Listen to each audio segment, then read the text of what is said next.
Vanity Project on NXT, and they're like, "Oh, what's up, Hundos, whatever." Speaking of the worst thing in the world in wrestling, but the best thing for EOD, the Vanity Project and Beyond Wrestling. Sorry, I had to heave all that negativity out of my soul. They are on Vanity Wrestling, all 5 of them. Bryce Donovan is actually there. Didn't say a word. What a surprise. Zeta Steele's like, oh, we're in Beyond Wrestling. Wow, they talk about that they're breaking history right now because they have Jackson Drake, the Evolved champion, in Beyond Wrestling. They're saying like, oh, Brad Jackson Drake says like, I don't want to break the vibe out of here, and Zeta Steele's like, there's no vibe here, man. They're all losers. You remember that? That she said that Jackson Drake is like, I'm the Evolved champion, yada yada yada. I don't want to talk about this, but I want to talk about the fact that he has had the belt for about 4 weeks now, I think. About 4 weeks. Not one defense. Yep. Yeah. Not one defense. And if we're gonna do the whole if we're gonna do the Bobby Roode route where you defend the belt every 2 months, this is not NXT where you do that shit. Because that's how Bobby Roode did it back in NXT. Like, I'm Bobby Roode. I'm going to defend it every 2 months or try to milk that shit for as long as I can. He wasn't hurt. He just knew as a talker, he can talk his way out of repeated defenses. Even though everyone came after his ass, Nakamura. Anyway. EOD, what are your thoughts on this promo? And give me a project. How many weeks after today will Jackson Drake not be defending until he does? Okay. Drake, I'm about to defend you right here. All right. You haven't wrestled, though, so that kind of takes a little bit out of it. Here we go. Because Callie Armstrong hasn't defended her championship either. She has wrestled, but she hasn't defended her championship. And she's had the championship 1 week longer than Drake has had. So to be fair, no one's defended their championship yet. Because it is evolved and it's a sliding timeline. So, but you got to wrestle. You got to do something. The promo was what the promo was, I guess. I can't say, I'm not going to be up here and lie, say it was a great promo and everything. But it was probably cool for the people in attendance to show some, the way they look at them now, they're kind of WWE stars, even though they're kind of lower, but they're still higher than wherever they were at. So it's probably kind of cool for them to just show up. So that was kind of cool. And the fact they used the footage, the only thing that I'm kind of worried, didn't he say that he was going to have a match this Wednesday? They said it was recorded on Sunday. I thought he said he was having a match this Wednesday, but it turns out it's next Wednesday. So I don't know if I misheard, but I was like, wait, why is the match like today? Didn't he say it was Wednesday? So other than that, it's like, it was okay. It was cool that they're showing them going around because that's what the ID kids do or whatever. They're just all over the place.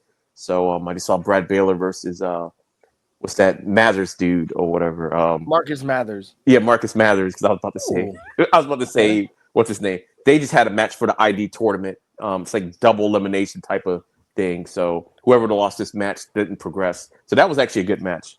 But so they're everywhere. OVW, they're everywhere. So it was okay for what it was. But I was like still looking forward to the last one standing match. So that was like a couple more minutes that I knew that match was going to have. So yeah, I know. We're almost there. We're almost. But that was that. So we're almost to the cusp. I'm going to say mine before I get to you and CeeJayWolfy. Okay. The Vanity Project, which in theory works. They are the millennial, not even the millennial, just fucking Z Nation of just dumbass kids who got lucky and are good wrestlers to a point.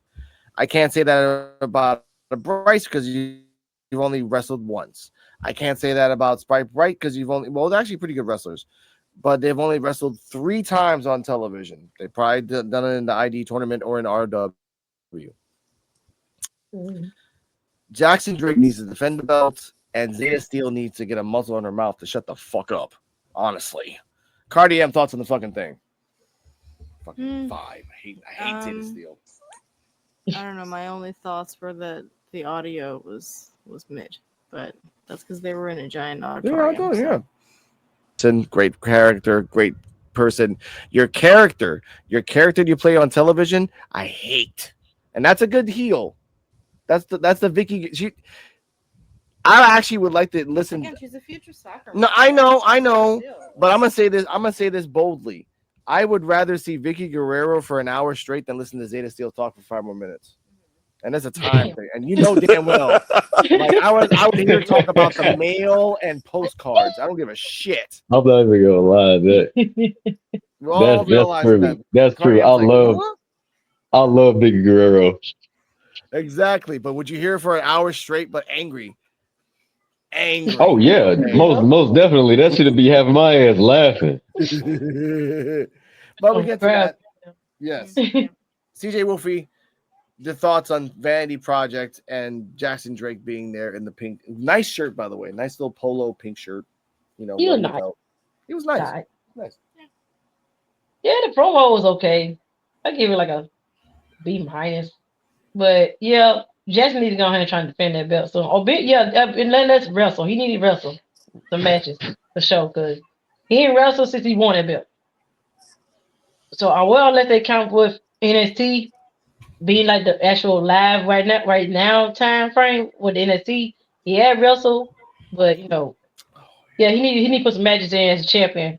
Sometime maybe 2 weeks, really next week. Well, he is next week, but defend the belt, it need to be at least by 2 weeks. Since he got a match next week, he need the week after that, he need to defend the belt with somebody. Okay. That makes sense. Yeah, I definitely feel that Jackson Drake, he makes a really good champion. He do. The only thing I have to say is like, yeah, he just needs some really good opponents with good backstories behind it, of course, or whatever the case is, and then just have some really good matches, which we already know they're gonna be fire matches. Yeah. He can go. I know a lot of people probably wouldn't agree, but I would have to say Evolve is good. NXT is where it's at for sure, but Evolve is doing better than some mainstream promotions, wrestling wise. Mm-hmm. And I would honestly say NXT probably would be 2 on my list because AEW do be having fire matches. No. For real. No story, but fire ass matches. We talking about matches. They be putting on some good ass matches. Yeah. NXT is a strong number 2. And I would even say Evolve will probably be in my top 5. Probably at 4 or 5. They put on some really good, they put on some decent, safe wrestling matches. But they be good. Yeah. And they're short. The NWA style between like 3 minutes to like maybe 12.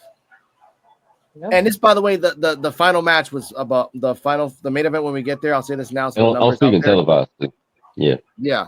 But I like your comparison. Televised because I was saying televised because there's some indie circuits out there that will put a lot of mainstream televised wrestling to shame. Oh yeah. PWG on a good summer would just blow the people out of the water. But the comparison you said between NXT and Evolve, I would put Evolve above NXT only because of the fact that we can predict NXT. You can kind of predict NXT on a week-to-week basis based on what's happening. We still don't in Evolve. We still don't know who the mysterious attacker is. We don't know if Keanu Carver has a job. We don't know who the next opponent for Jackson Drake or we know Kelly Armstrong, but Jackson Drake, we don't know who it is. And with Jackson Drake, he has an infinite amount of people to fight. We can't predict the first 3 people he's going to fight because he'll fight anybody. No, right now it's easy because he's just hiding behind the group. Yeah. So the jizz buckets. I know what they talk about. I hate those guys. But but I don't like the uses of Bryce Donovan. That's sad. No, he's just he need to be some matches too. He need to do something. He don't need to be with them.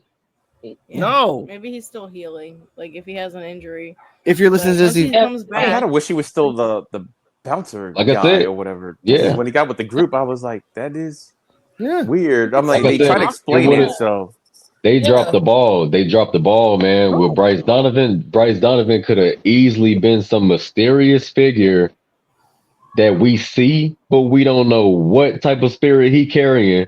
And he could have been like a soul snatcher or like a henchman for Wendy Chu. Yeah, I thought he was like kind of going to be like a Damian Priest type character when Yeah. they first showed him. Just say they paid him some money and everything, something. Nothing. To say, oh, we hired him to be our muscle, whatever. So yeah. And what's sad, Draco Knox, Mr. Durag guy, has been back. Mr. Holloway, the big guy, looks like Mike Awesome but bigger with fatter, has not been back. Like, we'll talk about someone else that they're repackaging in a second. Well, I was gonna say Knox. Knox has been on TV The one a lot. with the waist He's been in the security. You talking about Draco Knox? Yeah. He's been a security on he's NXT security. a lot. Yeah, he's security on NXT. Hold on. He always on NXT? TV. He's part of the security now. Yeah. He's always damn. He's on there a lot. So you know what that means? It's only a matter of time. It's only a matter of time before they probably use him. But yeah, he's on security right now. Oh, poor He be the one. He be the one taking most of the bumps too. Yeah. I feel like we saw him during. I the think match, there was a guy with a do-rag. I'm like, what? Like, that was him. It kind of looked like him. I'm like, maybe he got a little slimmer, but I get that. Yeah. Damn, man. He got his ticket to be a security guard. That's great. Underground matches. He's there for that. And I think he's on LFG now, isn't he? Isn't he on LFG? I don't watch LFG, so okay. Who's on It could be good for him if he is. But yeah, because people been talking about like how he take really good bumps. It was like, yeah, it's only a matter of time before they have him in the ring for sure. Okay. I wish they got Holloway. They need to get back Holloway. That guy's a monster. That dude, that's why they ain't been putting him on TV. Talking about the one that we said remind me of Glenn Jacobs. Yeah. Talking about him. Yeah, and Mike Awesome. Yeah. Oh, Yeah. okay. He's around. He's around. I haven't seen him. He's been around in the ID program. Okay, good. Because like he's big. He would jump off the second rope, the second middle rope, and kind of do like weird cool shit. Yeah. Haven't seen him since. He had like him and by the way, we have a button for Oasis. this. They was. Yeah. This here we go. This button. I want to know what's in this backpack. Time we saw them last time. Yeah, they kept getting into it. Oh, they was tag team partners. Yeah. Well, yeah. When I first saw him, I was like, man. I was like, dude, he seemed like the type of person that Gunther would pass the torch to. Mm-hmm. He's a freaking monster. But either way, let's get to the next up. Yeah. Next up, Zara Zaka versus Kendall Gray. This match only lasted 3 minutes 35 seconds. But I like the beginning where Zarka's like, I didn't attack her. Well, who did? I don't fucking know. Well, you were there when there. Mm-hmm. So she did an arm drag to be like, hey, calm down. I'm trying to explain to you. So they just went back to wrestling back and forth. Ending of the match, Zara Zeka tries to do the Control X, which is the backflip into the cutter, which I love that she fucking does that shit. But Kendall counters or like stops her mid cutter and does, which I it says here in the notes, shout out to Terrell. It says here in the ropes, it hits a swinging back suplex. I will disagree. That is a Saito suplex. The way that the angle and the curve, that is a simply put Saito suplex for the 1, 2, 3. Even the commentators were talking and they didn't realize it was a 3 until after the like, with Kendall Gray, he's ding ding ding. Oh wait, well, crap, Kendall Gray won. Oh, there we go. Nothing saw anything. So before we get to the post, EOD Wrestling Hub 33, your thoughts on the match, rating, and the quickness of Kendall Gray's suplexes, because it's fun.